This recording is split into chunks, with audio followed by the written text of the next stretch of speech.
Good evening and welcome to this special half-hour edition of Reality Check. The 2012 election is now behind us. President Obama will remain in the White House for the next 4 years. The House will remain under Republican control for at least the next 2, and the Senate under Democratic control until at least 2014 as well. So what that means for the American people is that little is likely to change when it comes to the issues of the value of our currency and the continued printing of U.S. dollars at an historic rate. The Federal Reserve Bank is something we've devoted quite a bit of attention to over the past year, and tonight we're looking back on some of those stories.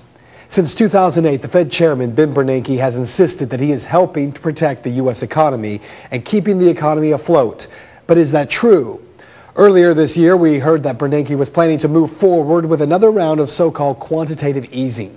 Tonight, we're going to explain what that means, what quantitative easing is, and how it affects you. We begin with a look at part of that report.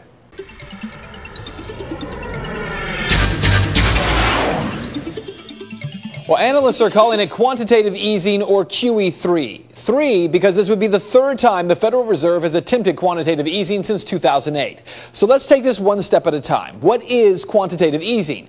Well, the most simple way to explain it, when the economy is slow, one theory, called Keynesian theory, is that the government must stimulate the economy. One way to do that is to lower the interest rate for money that banks lend each other. So, for instance, you've got Bank A, only has a few dollars in reserve. The Federal Reserve prints money, then floods it into Bank A. Well, now Bank A has lots in reserve. In theory, they will then lend lots of extra money to Bank B at a low interest rate. That's the idea behind quantitative easing. Lots of cash, which means everyone starts borrowing and spending and the economy gets going again. The only problem? It isn't working. Keynes' theory isn't working. So I propose that the federal government reduce the risk posed by these troubled assets and supply urgently needed money so banks and other financial institutions can avoid collapse. That was the first round of quantitative easing when it came in late 2008 under President George W. Bush. In order to resolve the housing crisis, the Fed initiated purchases of $500 billion in mortgage-backed securities. Remember all those toxic mortgages that had mucked up the system? In late 2008, the Fed cut the key interest rate to near zero. Then, in March of 2009, the Fed expanded the mortgage buying program and said it would purchase some $750 billion more in mortgage-backed securities, QE1, which Fed Chairman Ben Bernanke called credit easing. It was less about buying up bad assets and instead about increasing credit so that instead of worrying about all those bad mortgages, the housing market could just keep on going. Clearly, it didn't work, which led to a decision in 2010 for QE2. QE2 was different from the credit easing of 2008 and 2009. From November of 2010 to June of 2011, the Federal Reserve went to work buying up some $600 billion in U.S. Treasury bonds to spur the economy, printing some $75 billion a month. But again, it didn't help the economy. But since QE2 funds didn't fuel economic growth in the U.S., what did it do? Well, it put additional cash reserves into European banks. During the QE2 funding period, cash reserves of foreign banks grew from $308 billion to $940 billion, the same amount as the increase in the Fed Reserve's balance. So, is the third time the charm? Credit easing didn't work, pouring money into foreign banks didn't work. What we really need is round 3? Well, some analysts are saying yes. Now, we ended that story a little early because, as we suspected, despite repeatedly saying that there would be no third round of quantitative easing, there was. Just weeks ago, the Fed chairman announced that QE3 would take place. Now, coming up, we're going to explain what QE3 is all about, but let's take a step back here. Where did the Federal Reserve come from? Who oversees it? Earlier this year, the House voted to move forward with historic legislation that would mean the first ever audit, full audit of the Federal Reserve. Here's a look back at that reality check.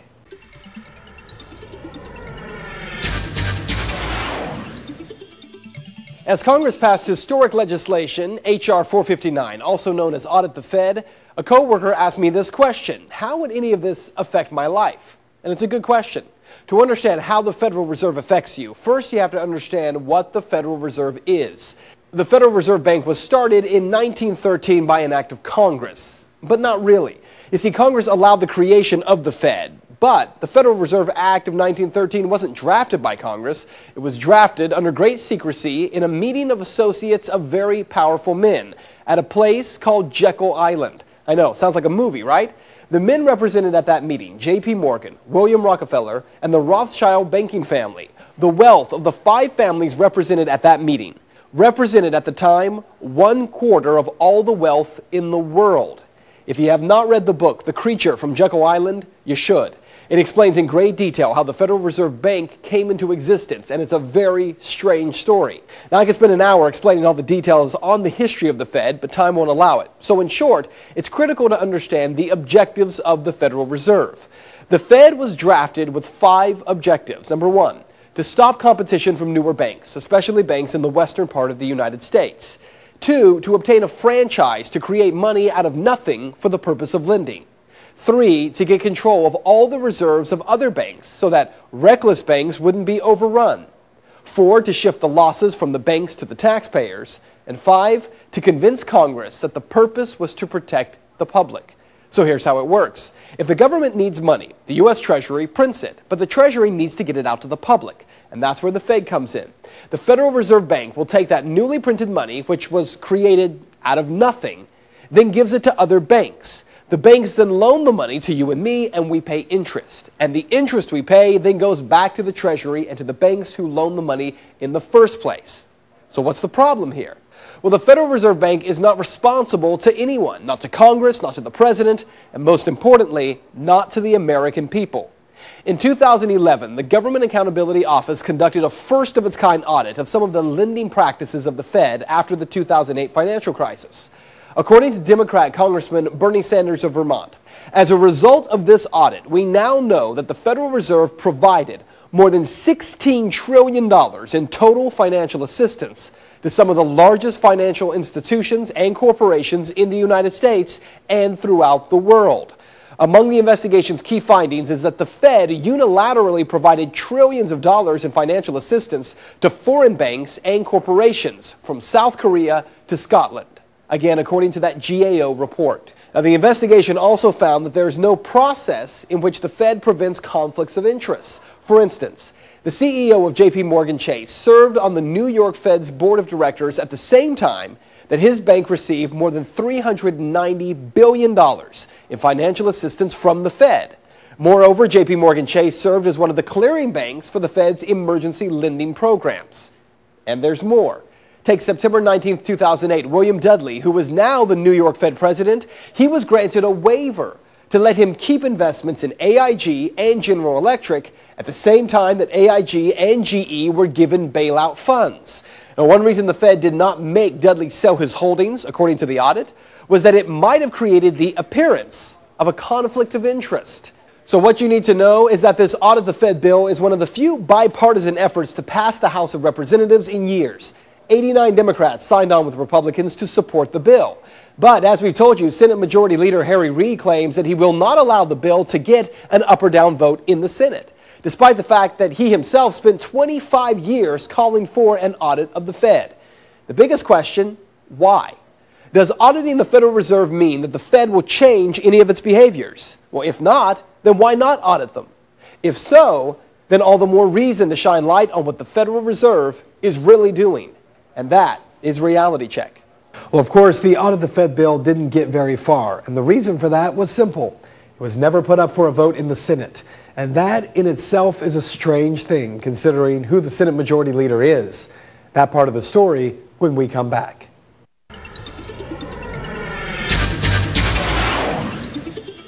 Welcome back to this Reality Check half-hour special. Before the break, we looked at the history of the Federal Reserve.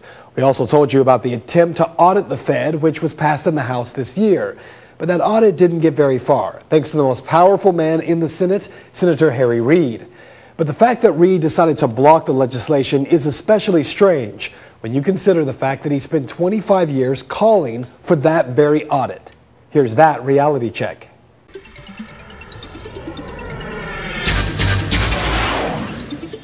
H.R. 459, a bill to audit the Fed, has been attempted in just about every session of Congress over the past decade.